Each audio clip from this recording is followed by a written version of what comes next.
अस्सलाम वालेकुम। आज हम बना रहे हैं मेमनी बन कबाब। ये कराची के बड़े मशहूर बन कबाब हैं।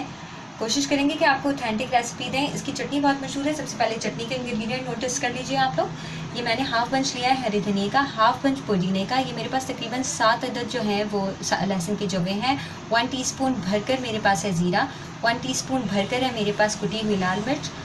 1/4 टीस्पून है मेरे पास सिट्रिक एसिड यानी टाटरी। अगर ये नहीं है तो आप इमली का इस्तेमाल कर सकते हैं। वैसे एग्जैक्ट जो रेसिपी है वो टाटरी का इस्तेमाल करते हैं। दो मेरे पास मीडियम साइज़ की हरी मिर्चें हैं और ये अजीनोमोटो है 1/4 टीस्पून। साथ में मेरे पास 2 टेबल स्पून है ये कॉर्नफ्लोर और 1 टेबल स्पून है मेरे पास मैदा। कबाब की तरफ आते हैं। ये 1 पाव चने की दाल है जिसको मैंने भिगोकर तकरीबन 1 घंटे पहले रखा हुआ है। साथ है ये 1 टीस्पून मेरे पास हल्दी पाउडर। साथ में अजीनोमोटो 1/2 टीस्पून और साथ में 1/2 टीस्पून मैंने लिया है साबुत काली मिर्चों का। 1 टेबल स्पून भरकर ये गरम मसाला है। नमक टू टेस्ट है। साथ में मेरे पास है ये गोल साबुत लाल मिर्चें, ये तकरीबन 10 से 12 हैं। यह है 1 टीस्पून भरकर ज़ीरा। यह है 1 टीस्पून भरकर धनिया पाउडर। 2 अदद अंडे, 2 अदद आलू और ये 1 स्लाइस की हुई प्याज। स्टार्ट करते हैं अपनी रेसिपी में। हम दाल शामिल करेंगे।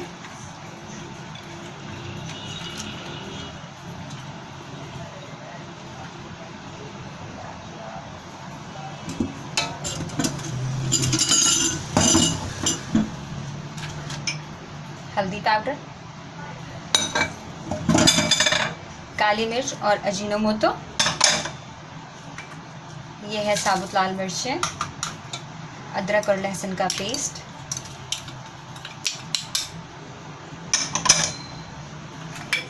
ज़ीरा, धनिया, गरम मसाला, नमक।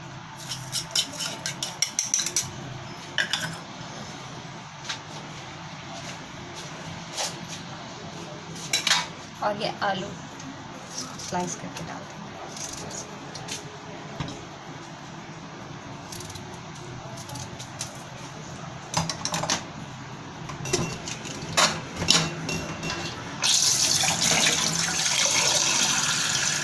पानी शामिल करेंगे। ये मैंने तमाम मसालों को शामिल करने के बाद अब इसको पकने के लिए चढ़ा दिया है।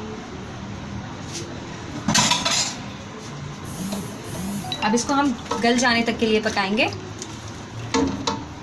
दाल भी गल जाए और आलू भी गल जाए। ढककर मीडियम आंच पर हम जो है वो चटनी की तरफ आते हैं। दाल हमने जब तक हमारी दाल गलती है तो ये देखिए, ये मैंने हरा धनिया डाल दिया। साथ मैंने पुदीना डाल दिया, हरी मिर्चें, ये है लहसुन, ज़ीरा,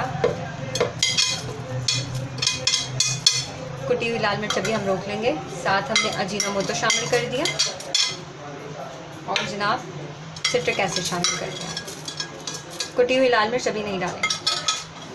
इसको मैं ब्लेंड कर तमाम हरा मसाला जिसमें धनिया, पुदीना, हरी मिर्च, ज़ीरा, सिट्रिक एसिड, अजीनोमोटो और इसके अलावा नमक और पानी के साथ मैंने इस मसाले को ब्लेंड कर लिया। ब्लेंड करने के बाद ये मेरे पास है कॉर्नफ्लोर और मैदा और साथ मैंने कुटी हुई मिर्चों को अभी नहीं इस्तेमाल किया। ये कुटी हुई मिर्चें मेरे पास हैं। तो अब हम इसको पकाएंगे। अच्छा, हमने ये पैन रखा है, साथ ही में हम ये पिसा हुआ सारा चटनी का मसाला, हरा मसाला ये शामिल करेंगे। आंच को धीमा रखेंगे। कॉर्नफ्लोर शामिल करेंगे और मैदा शामिल करेंगे।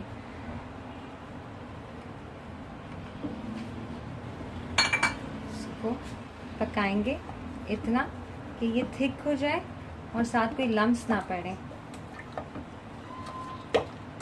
मैदा शामिल करने का मकसद ये है कि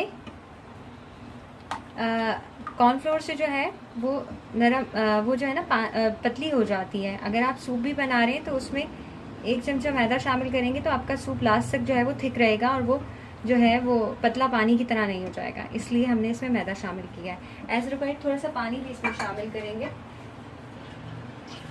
क्योंकि हमें इसको अच्छा खासा पकाना है ताकि मैदे का और कॉर्नफ्लोर का कच्चापन ख़त्म हो जाए। इसमें हम पानी शामिल करेंगे। मैंने पीसते हुए भी तकरीबन हाफ कप पानी शामिल किया था और हाफ कप अभी शामिल किया, तकरीबन 1 कप पानी जाएगा।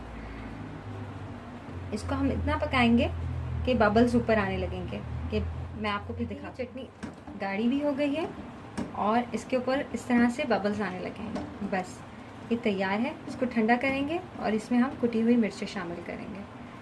चूल्हा बंद कर रही हूँ, इसको ठंडा करते हैं, फिर आपको दिखाती हूँ। चेक करते हैं।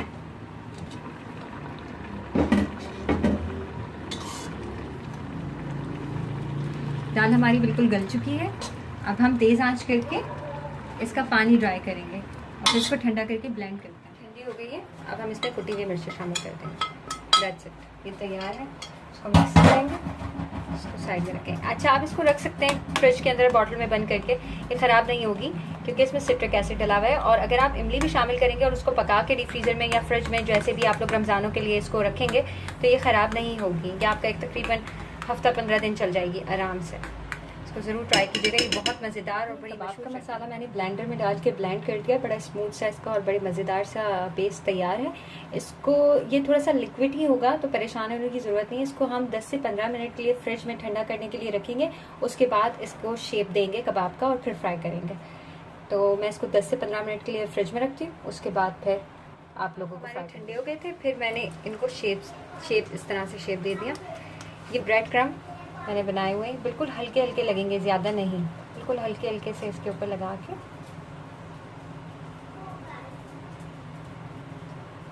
रखेंगे हम।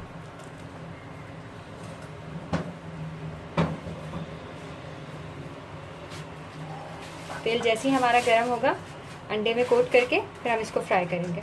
मैं तमाम कबाबों को ब्रेड क्रम्ब लगाती हूँ, उसके बाद आप लोग को फ्राई करके दिखाऊँ। हमारा गर्म हो गया है, ठीक है। अब हम इसको अंडे में कोट करेंगे कबाब को।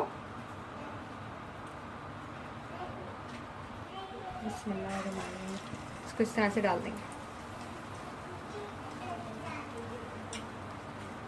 डालते ही इसको छेड़ना नहीं है।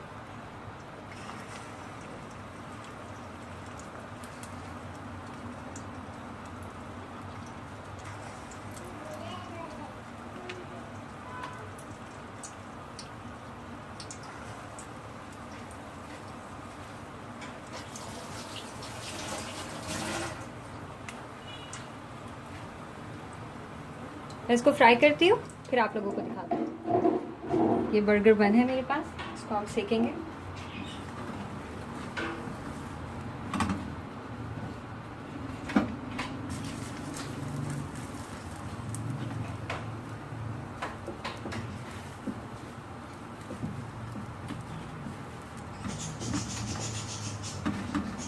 इनको हल्का सा सेक कर फिर हम बर्गर को तमाम चीज़ें हमारी तैयार हैं। अब हम इसको असेंबल करेंगे। ये चटनी लगाएंगे, ज़्यादा नहीं लगाइएगा वन गीला गीला हो जाएगा। इसमें कोई मायोनीज़ या केचप कुछ नहीं, ये इसी तरह से ये कबाब फ्राई होके कुछ इस तरह से इसको रखेंगे। इसमें प्याज रखेंगे एंड दैट्स इट। इस तरह से मैं तमाम बर्गर्स तैयार करती हूँ। यम्मी बन कबाब हमारे बिल्कुल तैयार हैं। इसको मैंने सर्व किया है चटनी के साथ। चटनी ज़रूर ट्राई करें, बन कबाब ज़रूर ट्राई करें, ये बहुत अच्छे लगेंगे, बहुत मज़ेदार लगेंगे। कोशिश की कि आपको बिल्कुल ऑथेंटिक रेसिपी दी जाए। अगर आपको मेरी रेसिपी अच्छी लगी तो please do subscribe to my channel. Thank you so much. दुआ में